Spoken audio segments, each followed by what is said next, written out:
Have you ever wanted your own TV show? Have you dreamed of showcasing your talent for the world to see? Well, now you can. Have your own TV show. You can have your own 30-minute show. Not only will you be seen in the Detroit area, but you can be viewed worldwide.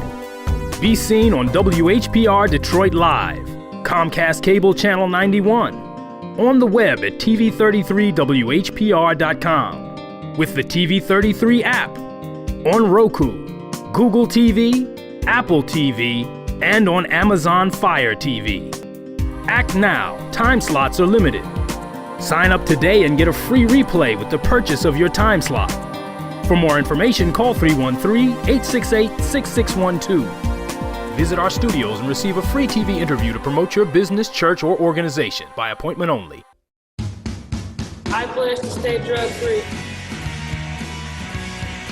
I plan to stay drug-free. I pledge to stay drug-free. I pledge to be drug-free. I pledge to stay drug-free.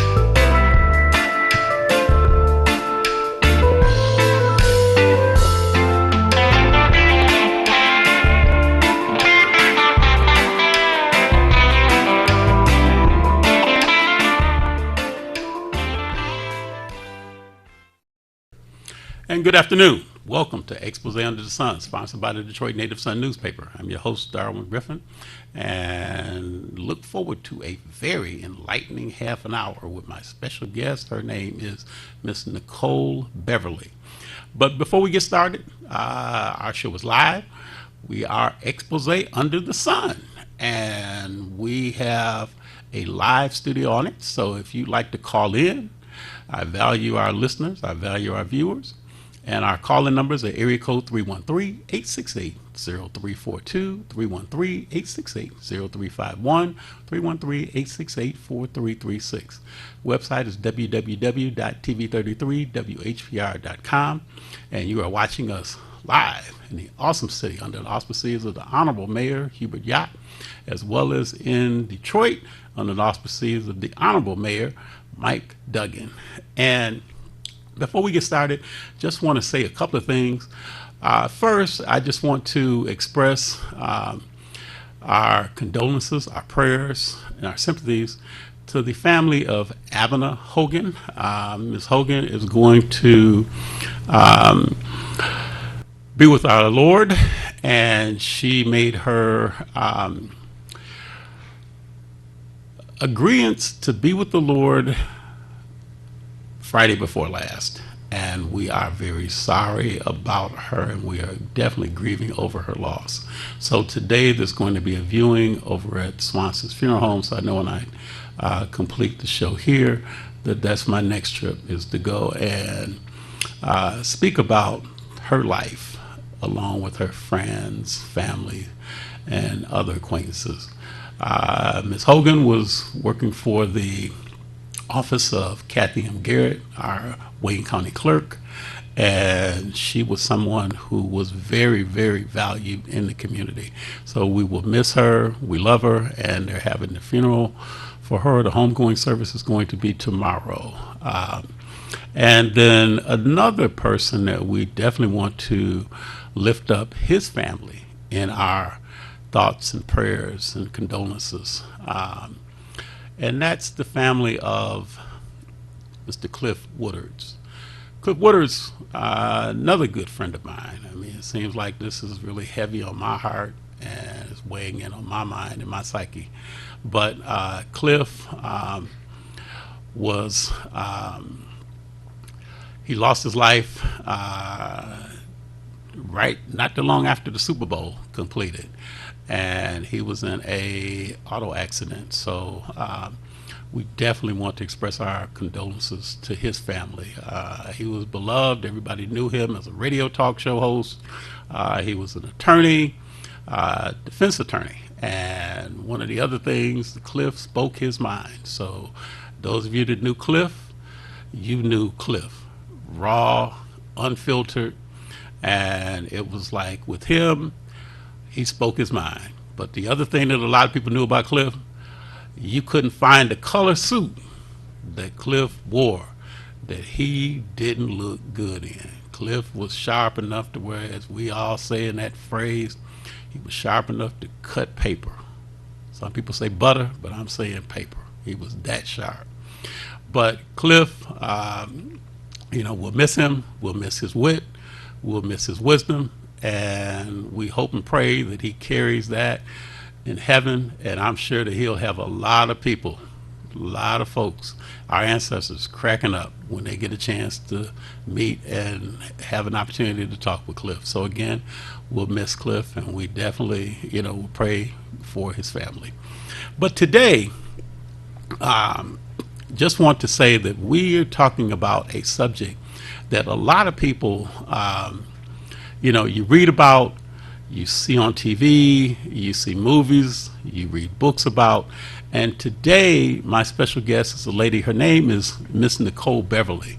And she wrote a book talking about surviving and finding herself after she had went through a domestic violence situation. Nicole Beverly, thank you for coming on Expose Under the Sun today. Thank you for having me. Tell our viewing audience, just talk a little bit about who is Nicole Beverly. So Nicole Beverly, first and foremost, is a mother. I have 2 sons. My son Miles is 21, and he attends Delaware State University. And my younger son, Carter, is currently a junior at Lincoln High School in Ypsilanti. After being a mother, I am a clinical social worker, and I work for the Washtenaw County Intermediate School District as a behavioral consultant. And then I also run a nonprofit organization called the Enough Initiative. And our mission is to reduce domestic violence through prevention and getting into high schools and colleges to teach the red flags of abuse and to prevent other young people from becoming victims and walking in my shoes. And that's one of my passions, is to try to prevent more victims, more people from becoming victims. And then the second piece of our work with Enough is to create victim workshops and retreats to help victims build the resilience and skills that they need to not return to their abuser or enter into another abusive relationship, which is what we find happening fairly often if self-work isn't done with the victims. Now, you say it's called the Enough Initiative? The Enough Initiative. Where did that name yes. come from? So the Enough Initiative, actually, everyone automatically assumes it's related to the Jennifer Lopez movie, Enough. I wasn't thinking that, but okay, but maybe everybody else. It is, but it's not. Okay. But it's actually an acronym, and what it stands for is Education, Nonviolence, Opportunity, Understanding, Growth, and Hope.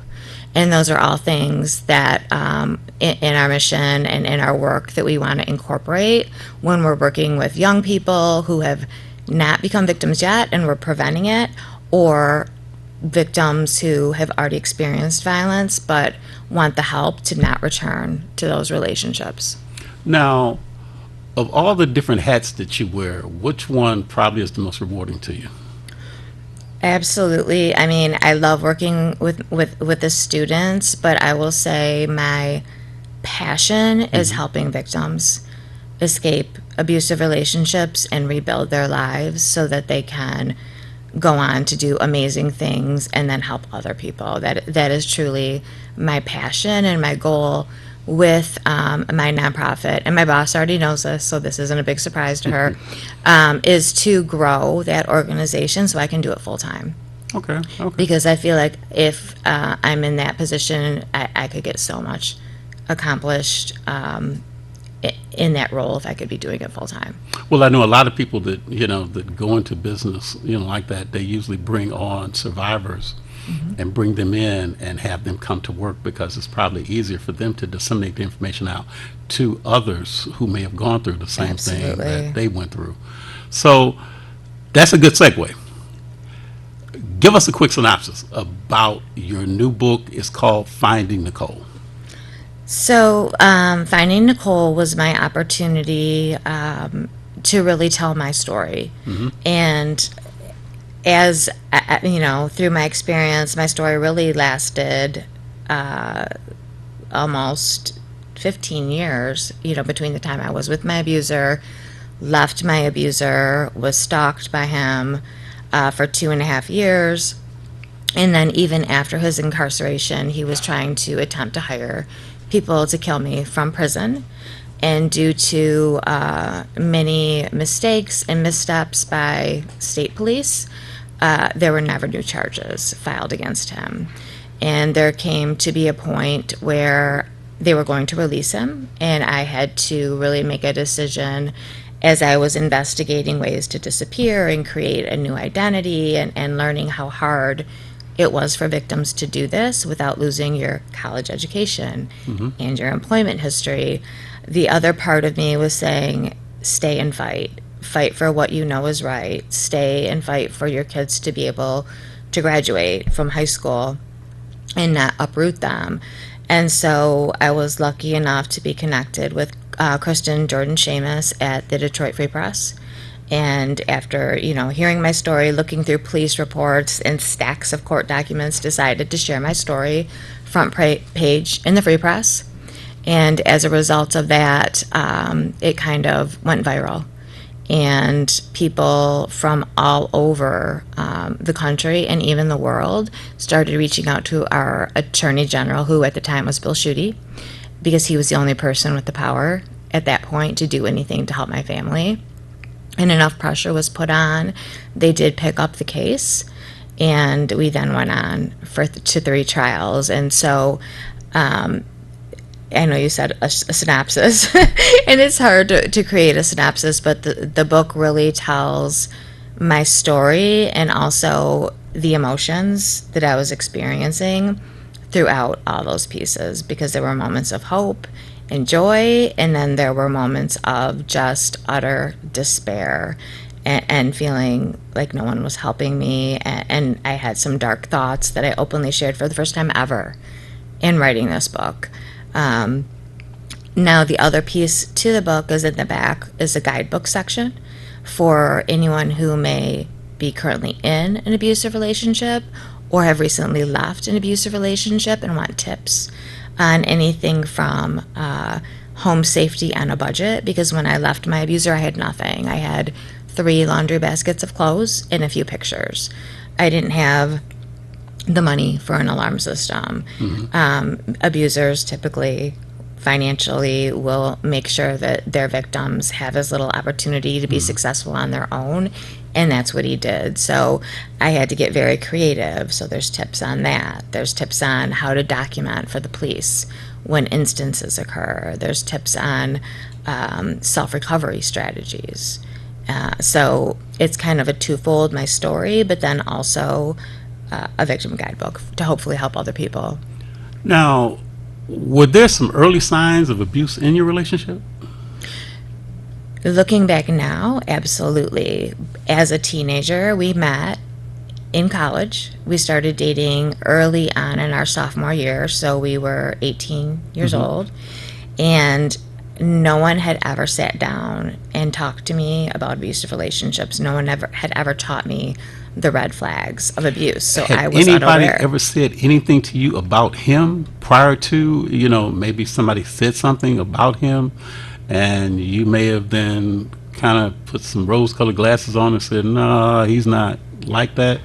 Or it was something that you had no clue, no idea that he was the way that he wound up being? No clue, no idea. He was very charismatic. He was very funny. He was captain of the football team at Eastern Michigan University. there was no clue, and because I had never been taught the red flags, which I'm so passionate about teaching now, I mistook jealousy for love. I mistook the isolation from to be, oh, he just cares about me so much. He wants to make sure that I'm safe. So all of the red flags that are so typical in these relationships, I didn't recognize them, and I saw them as positive things because I didn't know better. Over time, it became more obvious that those were problems. It wasn't just jealousy Right. and love, because the intensity grew, and then other red flags started to pop out, like the name calling and the put downs and extreme jealousy. So these red flags. How early into the relationship did you start seeing some of these? I would say within the first 4 months, looking back now, the jealousy and the attempts to control who I was spending time with. He didn't like certain friends. He thought they were a bad influence, tried to isolate me from my friends. The name calling came a little bit later on, and often, with abusive relationships, they're kind of coated with humor. Like, it's an insult, but it's, oh, I'm just kidding. I'm just trying to be funny. But that still sticks with you, even if the person tries to laugh it off. And then over time, the humor kind of goes away and it just becomes the insult. Wow. Now, when you started seeing things happen, what were, besides the name calling, was there anything that was of any physical nature that was occurring between, you and him, outside of the name calling or the verbal abuse? Yeah, so typically with abusive relationships, you'll see the beginning stages of the insults, the put downs, the controlling behavior, and then there's a build up. And so I would say we were probably about 1.5 to 2 years into our relationship before I really started seeing the physical signs. And in the beginning, the physical signs were maybe throwing something across the room, or punching the wall, or throwing something at me but not hitting me. But then over time, those increased to my arm twisted behind my back, being pushed down to the ground, being smacked in the head. So the relationship kind of followed the pattern, and not all abusive relationships follow the same pattern, but it did follow the pattern that's typical of emotional first, and then building up to physical, and then more severe physical abuse.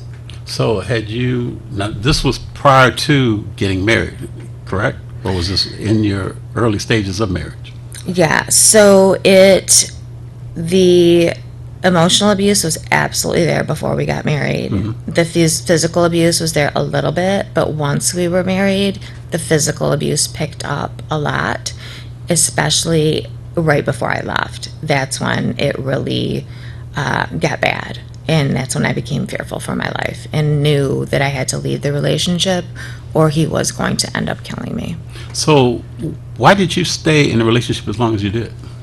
So for many reasons. In the beginning, it was for love, because when you first start dating somebody, you're everything's wonderful and you're sharing humor and fun and good times, and in the back of your mind, you convince yourself that we can get back there. We can get back to that love. We can get back to that if we just work through these issues. And another thing that I think it's very important to mention is that abusive individuals are incredibly manipulative and very good at twisting things and bringing things back to being your fault. So being narcissistic, They can be very narcissistic, and they can be very good at twisting words and even there's a term called gaslighting, Right. that is often used by abusers, where they truly convince you that events that happened didn't happen the Right. way you remember, and they're so good at that manipulation. So that's a piece of it too, because they have a tendency to make you believe that you are at fault for some of this. So you start to wonder, okay, well, what am I doing wrong? What can I do different to improve and get back to that loving piece of the relationship. After, the love piece became less of a reason and the abusive behavior continued, my kids were another big reason for me staying, because he would tell me things that, if you leave me, I will take the kids from you. He made more money than I did, so he would have the upper hand in court. And it's a very real truth in custody issues with domestic violence victims, that victims often lose their children to the custody of the abuser. So that was a fear. Then it became the threats of harm, and fear became my reason for staying. There was a very severe incident that I talk about in the book, where he attacked me, beat me, hit me with shoes in the head. Abusers often go for the head because there's not marks left under your hair, right? So that's a typical place to go to. But he, on that occasion, had actually attempted to strangle me. I had seen stars. He held a gun to my head, told me all of the things he was going to do, why I should die, why, all the things I deserved to die for. And for whatever reason, because I thought for certain that night that he was going to kill me, there was a look in his eye that was vacant. And I know a lot of victims can relate to that look who have seen it. But I thought for certain that night I was going to die. He took my phone from me. He took my keys from me, so I couldn't get help. He called me off from work the next day so that the bruises wouldn't be seen by anybody. And then the next morning, he actually forced me to apologize to him for almost making him kill me. And I knew... Apologize to him for him almost doing harm to you. Yes.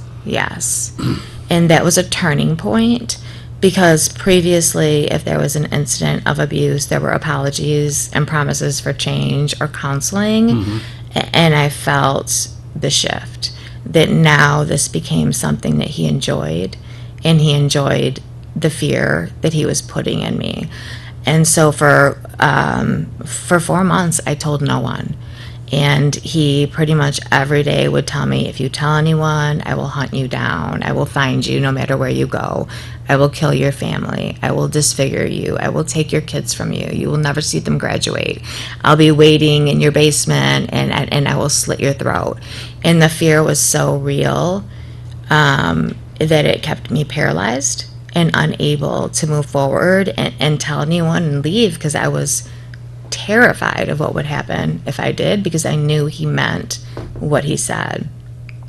There was finally an awakening, that I had one evening when I was laying in bed, and I knew he was escalating, and I was trying to figure out how could I get to that gun before he did this time.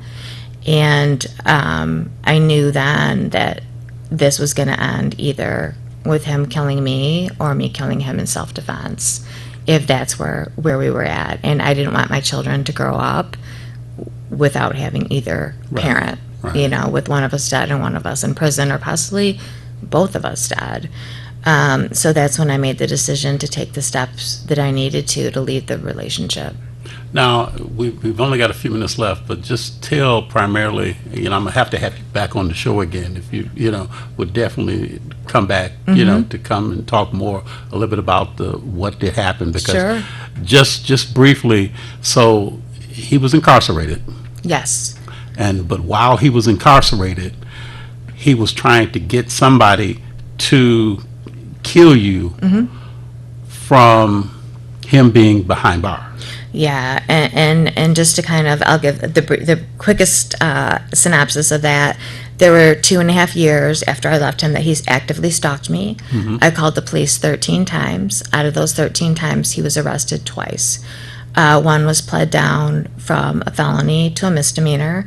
The second was kept as a felony, but they were going to allow him out on a cop's agreement. Right back on the street.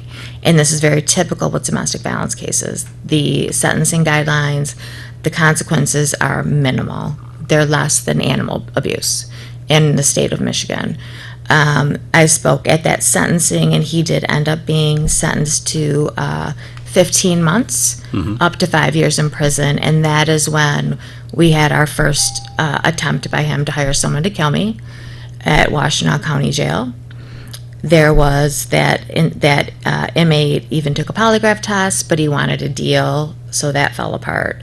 He also attempted to hire inmates at Jackson Prison who came forward, thankfully, to the warden, and that helped keep him in longer because he was almost getting out on parole at that point in time.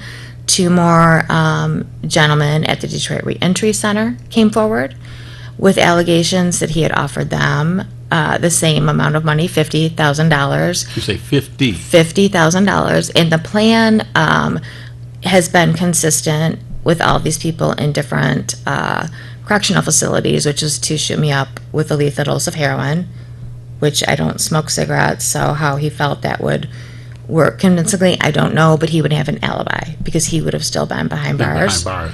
And then the final situation that actually was the turning point, because I thought he was getting out, was at Newberry Correctional Facility, where the final inmate came forward that he was again trying to solicit for my murder, at that point for $5,000.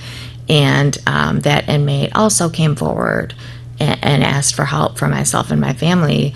And truly, if not for all of the inmates that came forward and tried to help myself and my family, I probably would not be here sitting with you today. I would either be out of the state and hiding, or I would be dead. And the inmates that did that, you know, even with the disappointment that the law enforcement continually messed up the cases, I'm so grateful for them for what they did, because if not for them, my life would be completely different. Now, just give from everybody that I've talked to or read reports and read reviews, they say this is a very easy read. Again, give the contact information, so if somebody wants to go on and they want to purchase the book, or if they want to go on the website, just real quick, just to tell how they can acquire the book, and if there's a number that they can reach out, you know, to talk to you possibly, or a website that they can, you know, reach out and tell you what's going on. What would that website be? Sure. So my book, Finding Nicole, is available on Amazon.com. It's also available on BookBaby and Target and Walmart. Also, I believe they're out of stock right now, but they are restocking. So those are all places to purchase the book. And if you want to reach out to me, you could reach out to me on my Facebook page. I actually have Nicole Beverly is my main Facebook page, but we also have the Enough Initiative Facebook page, which is our nonprofit, and you could also look at events that we have coming up for the nonprofit, including victim workshops and retreats that will help people with recovery from abusive relationships, as well as presentations we'll be doing in local high schools and colleges. Sounds great. Nicole, would you accept my invitation to come back on the show again? Absolutely. I would love to do that. Well, I have been interviewing Miss Nicole Beverly. She's the author of Finding Nicole. And if you would like to go and, you know, get a copy of the Detroit Native Sun newspaper that sponsors our show, you can contact Ms. Valerie Lockhart at area code 313-457-5944. And you can pick up a copy of the Detroit Native Sun News at your local Kroger supermarket. Again, Nicole Beverly, author of Finding Nicole, thank you for coming on the show today. Everyone have a safe and peaceful, and stay masked up and observe the social distancing. Peace. Have a great rest of this afternoon.